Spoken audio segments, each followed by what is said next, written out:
I'm Jewish. I literally can't look without seeing something to be cynical about, you know? And so, I knew he was going to screw up my name. And so I was at the dispensary earlier getting some weed so I could, write these jokes. And this hobo came up to me and he was like, "Hey man, do you have any change?" I'm like, "Sorry, all my money is to buy drugs." And he's like, "That's cool, that's living the dream." And I'm like, "Thanks, could you move your nightmare ass out of the way so I could get some drugs?" It's really personal because that's gonna be me in like 2 years or 2 days or something. It sucks. And then this other, he's like, "Fuck you," and then he walked off. And then this other hobo came up to me and he was like, "Hey man, that was really fucked up what happened." And I was like, "Thanks." And he goes, "Could I have some change?" And I was like, "No." And he was like, I walked away and he's like, "Damn, I thought good hobo, bad hobo was gonna work there." And then if that hobo ever comes up to you and you think this is gonna happen, he's gonna ask you for some change, just be like, "Hey, do you have any, before he asks you, you just go up to the hobo and be like, "Hey, do you have any change?" And he'll be like, "No," and it's like, "It's cool, you can give me next time," And so I had an interview at that same dispensary and they were asking me what my qualifications were. And I'm like, "I'm high right now." I grow weed and all my friends want me to mail it to them. And I'm like, I used to work at UPS. All the stoners that worked at UPS handling the boxes, we would just sniff for the weed and we would take that shit. Because you can't file a claims report on that. You can't be like, "Hey UPS, I have this thing that's worth like $20 a gram, Could I get that shit back?"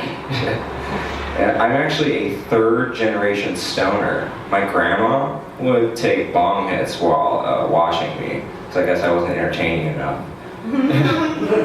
My mom was actually really proud of this one story because she smokes weed all the time, but when she was pregnant with me, she turned down a joint. She was like, "Yeah, I turned down that joint for you."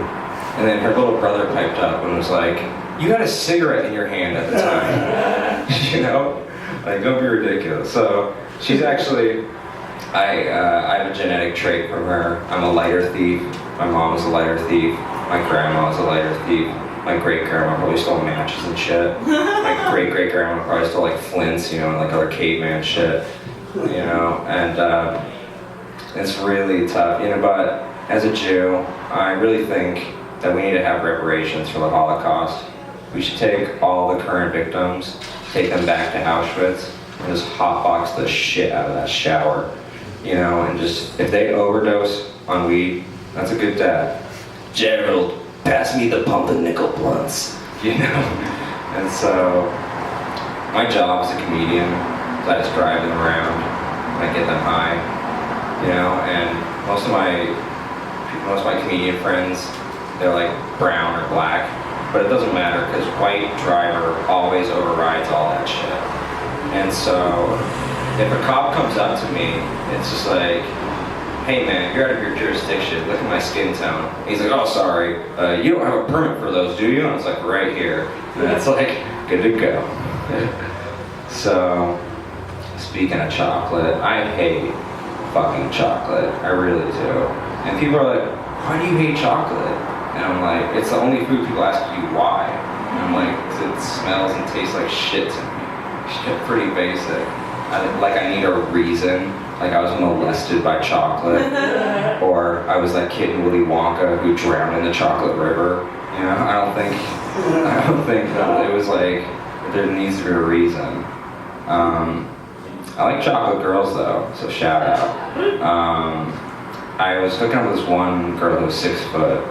And it's kind of awkward for me being like 5'3". Every time we hugged, it was like third base. It was kind of like a monkey crawling up a giraffe. When we spooned, it was like the Little Dipper and the Big Dipper. It was kind of sad. I used to be a waiter at a restaurant at an old folks home. And God, that was depressing. It was like working at a graveyard. You would serve these people, and then it's like, where did Gerald go? He overdosed on pumpernickel blunt wraps. He's dead now. It's like, I remember, I feel like every time I would walk up to them, I should be like, what would you like with your last meal? It was just so bad. My manager would come up to me and be like, hey, how's business doing? Your customers are fucking dying. I don't know how that's affecting your profit margins, but it's attrition's killing your business. So I think a minute? Alright, so I'll end you here on this.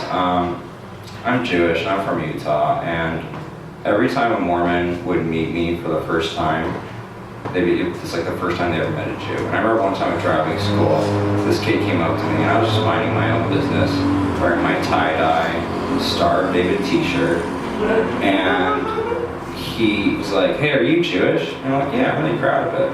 And he goes, you killed my Jesus. And I'm like, what, I killed your Jesus? You caught me, buddy. I killed your Jesus. I'm the Jesus-killing bandit. I've been on the run for about 2,015 years now. They got a huge bounty of frankincense and myrrh on my ass. Alright, and I just want to leave you here on this. I feel like the last time my parents enjoyed me, they came. Thank you.